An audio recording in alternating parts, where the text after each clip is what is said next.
RuPaul's Drag Race, since its beginnings, has changed a fair amount, whether we're talking its presentation, what is or what isn't deemed appropriate to be on the show, and if you ask most fans, its quality has also changed. But the one constant that has and will never change is that Drag Race, in all of its episodes, will dedicate a portion of its runtime to demonstration of looks. As, of course, the visual appearance of an artist is pretty instrumental to their success, especially when it comes to drag, it makes perfect sense that the runways on Drag Race would carry weight and sometimes be a deciding factor in choosing a winner. However, what happens when the runway is completely disregarded? As we know, the queens get certain guidelines on the looks that they should bring to the show, and then each week they're told the runway theme. In the earlier seasons, these themes would mostly range from wear a dress to be in drag, but in the later seasons they become more defined. And yes, this further definition of each runway category, I believe, did help the show, as it took away from the judges' critiques being about their personal taste, and it geared them more towards assessing if the queens simply properly answered what was asked of them to do. In this video,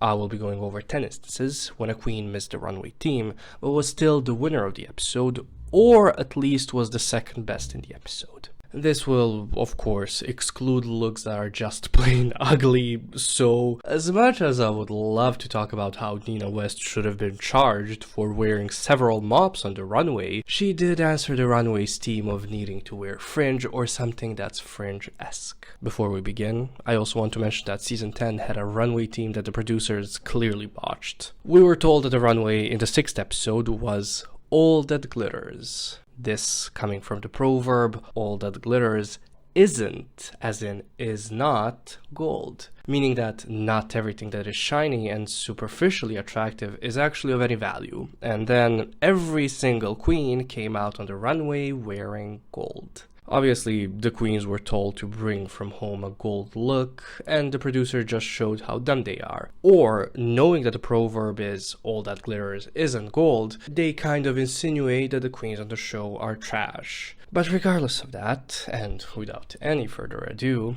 let us begin. The lower half of this list will be somewhat more excusable, as you see here with Sharon Needles' look in the first top 5 episode of Season 4. For this runway, the queens had to wear something that they would wear to an inauguration. So, you know, something very classy, covered up, conservative even. But Sharon wore a look that's none of that, and she still got the win in the episode. Now I can excuse this, because Sharon gave a pretty good explanation for the look. She said that there wouldn't be a drag queen in the White House for another 100 years, so her outfit is kind of futuristic in that way, as that's what she believed would be worn in the White House in like a century or so. I mean, she has a point, like, let's be real. A drag queen will never be in the White House, at least not working there, I would assume. But for her self-awareness, Sharon is here at the bottom of the list. Drag Race has had a couple of best feature / favorite body part runways, and it just so happens that we have 2 of the looks here on this list. In the 9th place is Ivy Winter's look for the said category. Now, Ivy is lower than the queen in the 8th place because she played it smart. There is some ingenuity in her look, as her look is made out of pictures of her in drag. It's a very clever take on the idea, with Ivy saying that her best feature is, well, everything.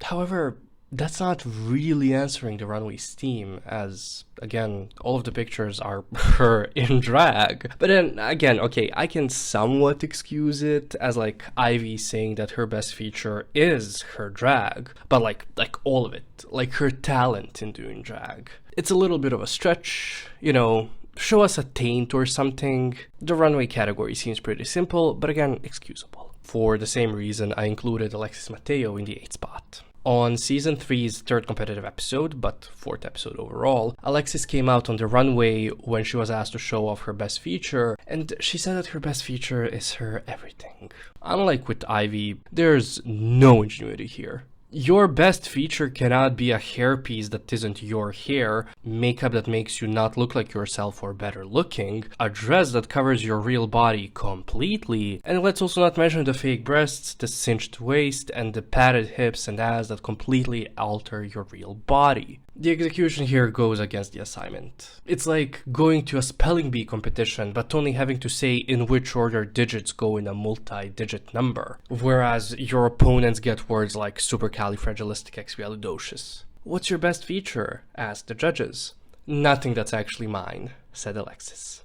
I mean, it makes the matters worse as India Farah's best feature was her breastplate, and she was critiqued for that. On the other hand, you had Stacey Lane Matthews, whose best feature were her breasts, that she makes herself out of her own body. Like they're actually her breasts. Kind of, sort of, yeah. We cannot even excuse this as Alexis looking at the assignment through the lens of a fantasy, as I've mentioned, India Farah was criticized for doing that. In the 7th place is Fifi O'Hara's look from the Bitch Ball, the daytime dog park drag look. I'm just gonna let this clip play and not say anything.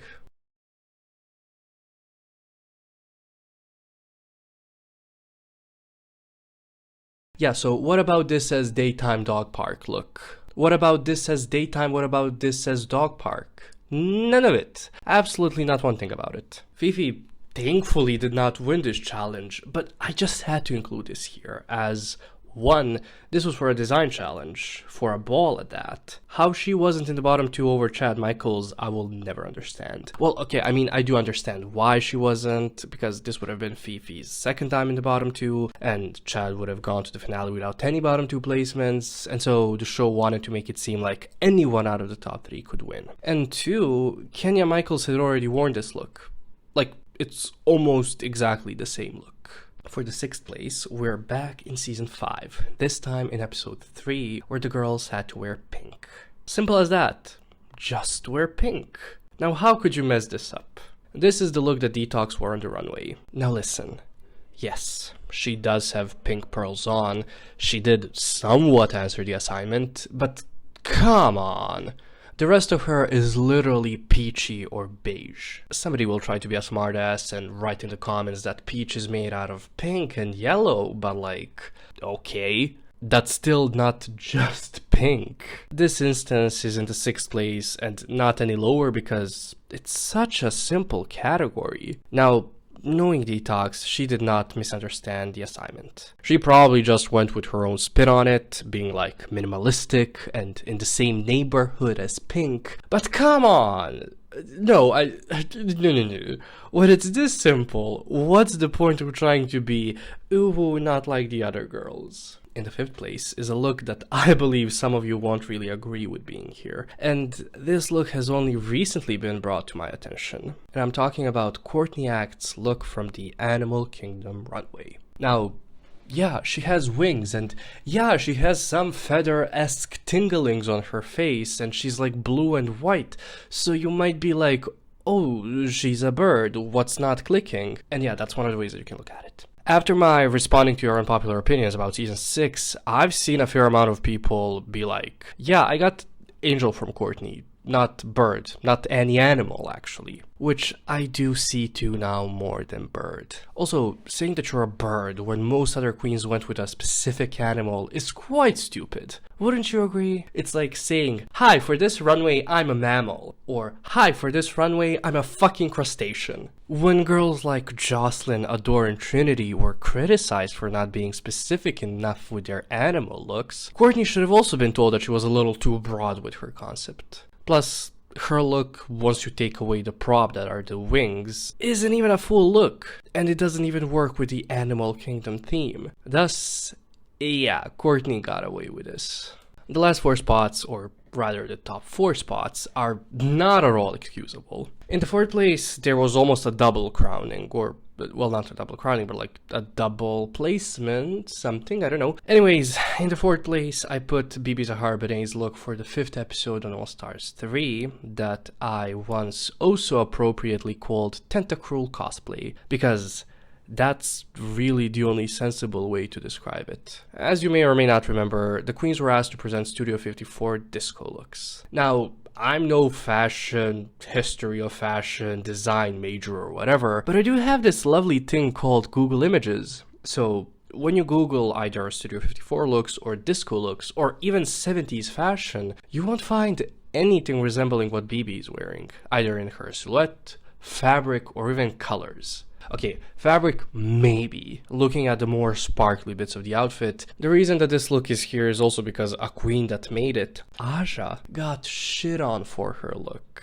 which was way more referential and accurate to the time periods the judges were asking for. But I won't spend much time on that. I already discussed that in the video you can find in the upper right hand corner of your screen. BB was heavily protected in All Stars 3, and this episode showed it, both from the judges and the producer side. I could also mention Trixie's look from this episode, as she was in the top 2 with BB here. However, Trixie's look in the accessories, especially in the silhouette and even the hair, is very disco. Just the velour fabric and the color make it look like a juicy couture garment.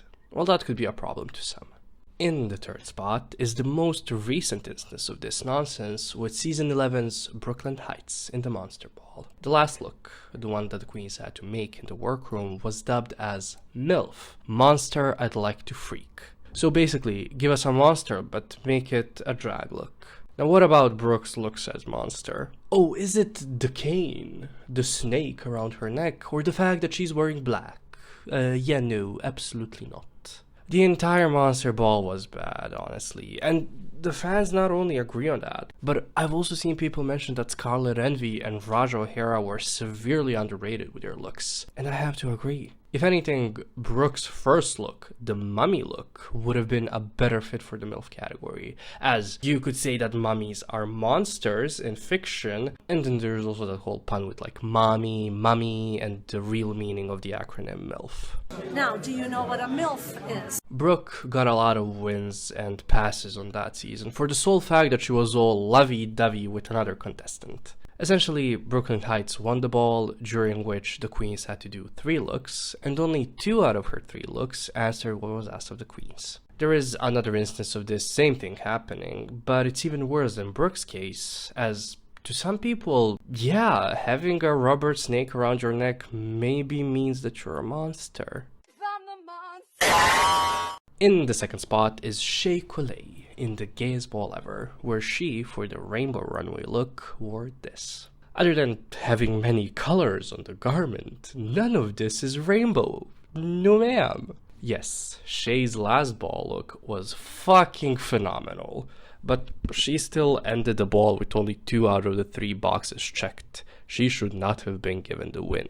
This instance here is even more amplified by something that happened early in the season, when Alexis Michelle was not given the win in the Kardashians' The Rusical because her look was, as it was described, too basic. So the win was given to Shea, who looked boxy in the performance, wasn't a set performance for like 5 seconds, whereas Alexis Michelle not only looked like Kris Jenner, but also was in the entire performance from start to finish. And let's be real, Shea also did not wear the most outstanding look ever on the runway. Drag Race loves giving wins to Shea when she wasn't the best, but you already knew that. I just wanted to remind you that it happened twice in season 9, and important for this video subject, in the penultimate competitor episode of the 9th season. And in the first place is this. This was Alaska's take on the 2-in-1 runway. No, absolutely not. No. This is not 2-in-1. This is barely 1. What was the first look? A cloud monster? Oh my god, that's what the Brooklyn Heights monster look was. Now it all makes sense. No, but for real.